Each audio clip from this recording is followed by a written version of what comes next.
237 서밋타임에 오신 청년 여러분들을 환영합니다. 사도신경 고백으로 예배드리겠습니다. 전능하사 천지를 만드신 하나님 아버지를 내가 믿사오며 그 외아들 우리 주 예수 그리스도를 믿사오니 이는 성령으로 잉태하사 동정녀 마리아에게 나시고 본디오 빌라도에게 고난을 받으사 십자가에 못 박혀 죽으시고 장사한 지 사흘 만에 죽은 자 가운데서 다시 살아나시며 하늘에 오르사 전능하신 하나님 우편에 앉아 계시다가 저리로서 산자와 죽은 자를 심판하러 오시리라.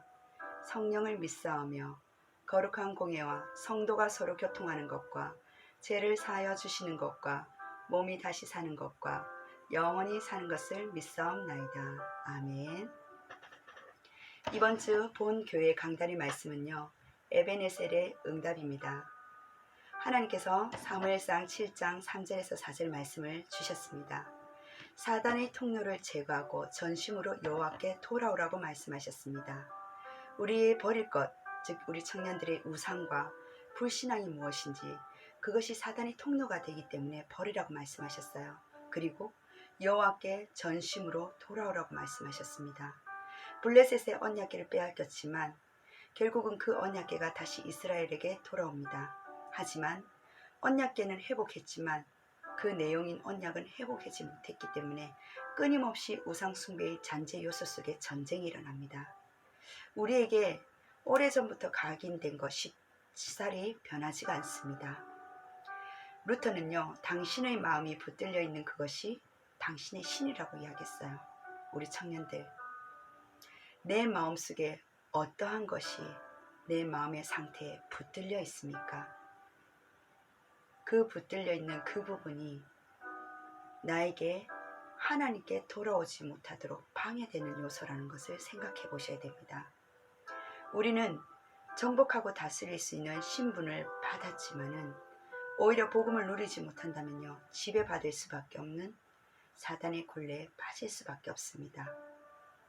그래서 사단의 머리를 박살내신 참왕, 천국에 보장하신 하나님 나라가 임하는 참 선지자, 또한 제 문제를 해결하신 참 제사장이신 이 그리스도의 언약을 붙잡았을 때 받은 상처, 과거, 두려움, 붙잡힐 수밖에 없는 그 미래, 과거와 미래, 현재 모든 십자가에서 다 꺼내신 예수 그리스도를 우리는 볼 수가 있습니다. 이것을 믿고 사단의 통로가 되는 예틀을 벗어버리고요, 그리스도로 새롭게 옷 입는 역사가 일어날 때 에베네셀의 응답이 우리의 것이 됩니다. 그렇다면 두 번째, 응답의 통로인 예배에 생명을 걸 수밖에 없어요. 레위기에서 보면요, 번제를 드릴 때 특징이 제단의 제물을 전부 남기지 않고 다 태워버립니다. 왜 하나님께서는 그렇게 말씀하셨을까요? 아말렉과 여리고를 정복할 때도 한 사람도 남기지 말고 다 죽이라고 하셨습니다. 하나님 자비가 없는 잔인하신 분일까요? 아닙니다. 우리를 위해서 그래요. 하나님 자녀를 위해서. 남겨두면 오히려 이 우상 잔재 요소들이 훗날 반드시 걸림돌이 되기 때문에 사단에게 틈을 주지 말라고 말씀하셨습니다. 우리는요, 예배를 드릴 때에, 예배할 때 영이 살아나고 육이 살아나고 관계가 회복되고 그 안에서 기쁨이 일어납니다. 하나님은 우리를 보면 너무 사랑하셔서 기쁨을 주체하지 못하신다 말씀하셨어요. 그래서 우리에게 하나님 주신 땅의 권세가 있습니다. 하늘과 땅의 권세, 즉 영적인 세계를 아는 자는요, 이 권세를 사용할 수 있습니다. 오늘도 지금 이 시간 사단과 귀신을 꺾는 그 역사함을 알기 때문에 꺾는 예배 자리에 서시기를 바랍니다. 마귀는요, 예배가 가장 강력한 무기를 알고 있기 때문에 방해를 합니다. 홀로 있는, 또한 영상을 드리는 예배를 할지라도요, 쉽고 편해 보이지만 오히려 그 홀로 있는 시간이 하나님께 그동안 내가 시스템이 안 되었던 영적인 집중할 수 있는 홀로의 장소, 예배자의 자리에 있기를 원합니다. 그럴 때 하나님은요, 우리 청년들에게 에베네셀 영적인 기념비를 남길 수밖에 없는, 하나님이 정말 도우신 그 증거의 증인의 자리로 세우신다고 약속하셨습니다.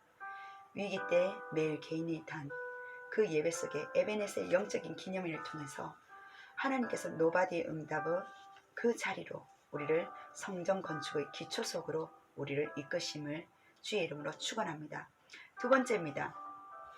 청년부 예배 속에서 언약의 청년이 차지할 아름다운 땅에 대해서 말씀하셨어요. 사회적으로는 거리를 둬야 되지만 하나님의 관계는 거리를 두면 안 됩니다. 거리를 두면요, 우는 사자와 같이 삼킬 자가 분명히 있기 때문입니다.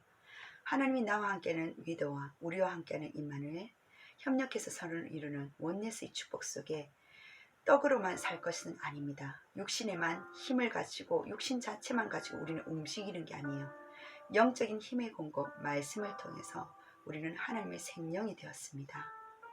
또한 우리에게 주신 창세기 3장 이후에 하나님의 말씀을 떠나서 노동이 될 수밖에 없었던 모든 일들이, 그 맡기신 달란트들이 하나님 주신 천명을 볼 수 있는 깊은 묵상의 예배가 되어졌을 때 비전이 보이게 됩니다. 우리에게 주신 아름다운 땅을 약속하셨기 때문에 우리는 기억해야 됩니다. 상기해야 됩니다. 1세대처럼 불순종과 거역하지 않도록. 이 광야, 지금 현재 힘든 이 생존들이 힘든 곳으로 누가 이끄셨다고요? 하나님이 이끄셨습니다. 하나님은요, 나의 중심을 알려 하십니다. 만나와 의복과 발의 신발까지도 하나님은 우리를 입히시고 또한 보호하신 분이십니다. 그렇다면 우리가 뭐 해야 되냐? 5절과 6절이에요. 하나님은 징계하신대요. 우리가 자잘못을 해서가 아니라 따라가며 그의 길을, 어떤 길요? 언약 따라가는 훈련입니다. 하나님을 경외하는 훈련이에요. 물리적인 제재와 하나님 주신 마음, 자세, 행동 방식을 언약을 통해서 동행하는 축복입니다. 그랬을 때 아름다운 땅을 차지할 수밖에 없고, 낙심이 아닌 하나님 은혜의 배반의 자리가 아니라 감사의 자리로 그 기업의 약속을 차지할 수 있습니다. 두 번째는 리더자의 정복입니다. 5지파가 아닌, 즉 7지파, 분배하지 못한 7지파를 우리는 교훈으로 받아들여야 됩니다. 5지파는 분배를 받았어요. 우왕좌왕 가만히 있고 깃발을 꽂지 못하는 7지파는 두루 다니며 그려봅니다. 그리고 결국은 11절에 분배를 받습니다. 우리에게 주신 현장이 왜 안 보입니까? 영적인 힘, 보는 눈이 없어서 그래요. 그래서 리더자로 말씀의 흐름을 타는 훈련이 필요합니다. 그릇을 준비하셔야 돼요. CBDIP, 절대 언약과 절대 계획과 절대 여정과 절대 목표, 절대 작품 속에서 하나님은요, 보일 때까지, 응답 올 때까지, 확실해질 때까지 열심이 아닙니다. 서밋 타임, 특별 시간, 다른 것을, 새로운 것을 하는 것이 아니라 단을 먼저 쌓으십시오. 강단의 메시지를 붙잡고 영적인 시스템 속에 하나님 주신 그 시스템 만들어질 때까지 그 자리에 가만히 서서 여호와께서 구원하시는 것을 보십시오. 말씀 흐름 속에 전도자의 그릇을 준비될 때 아름다운 땅, 기업을 차지할 청년이 되시길 주의 이름으로 축원합니다. 그리고 오늘, 내일의 기도 수첩입니다. 천하보다 귀한 것이라고 말씀하셨어요. 24시 우리가 기도를 하는 기준은 뭡니까? 천하보다 귀한 것을 찾기 위해서, 바로 복음입니다. 그렇다면 깊은 기도는 왜 합니까? 천하보다 귀한 이 복음의 생명걸 이유를 발견하기 위해서요. 이것이 신앙생활을 잘하는 겁니다. 모세는요, 그 신앙생활을 잘했어요. 애굽의 모든 영광을 버렸지만은 반대적으로 고라는요, 왜 애굽 땅에서 나가자고 하지? 왜요? 애굽 땅에서는 박음을 주기 때문이에요. 아무리 낙심이 되고요, 아무리 안 좋은 자리에 있어도요, 괜찮습니다.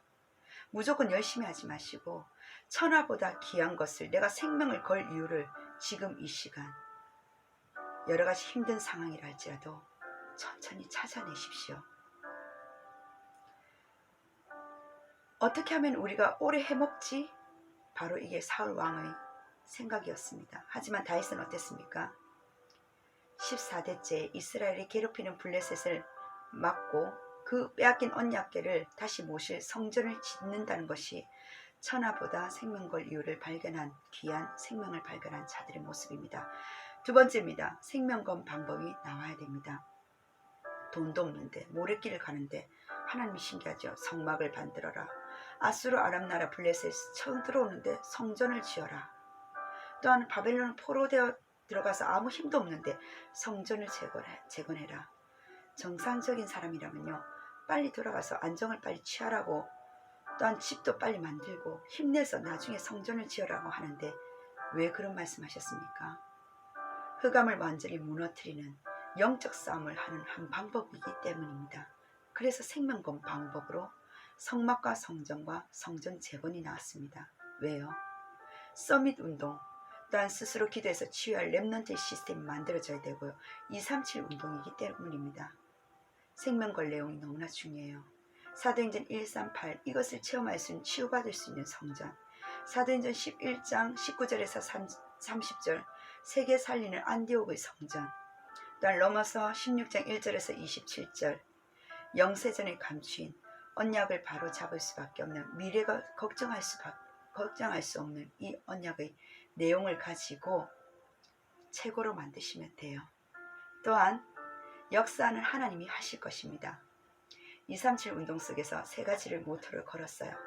불신자가 볼 때 모델이 되는 단체를 만들고, 모든 교회가 볼 때 가장 모델이 되는 수준 있는 전도 단체를 만들고, 렘넌트들이 세상 나가서 세상을 끌 수 있는 인턴십의 현장을 만들면 됩니다.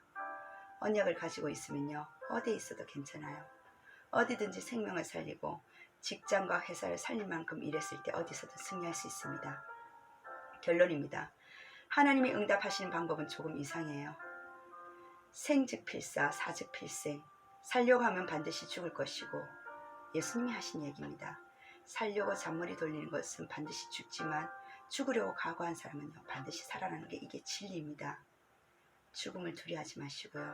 혹여나 몸이 아픈 청년들이 있습니까? 두려워하지 마시고요.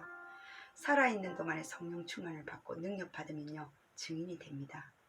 이번 한 주간도 이 응답 축복을 누리는 청년부 되시길 주의 이름으로 축원합니다. 기도하겠습니다. 하나님 너무나 감사드립니다.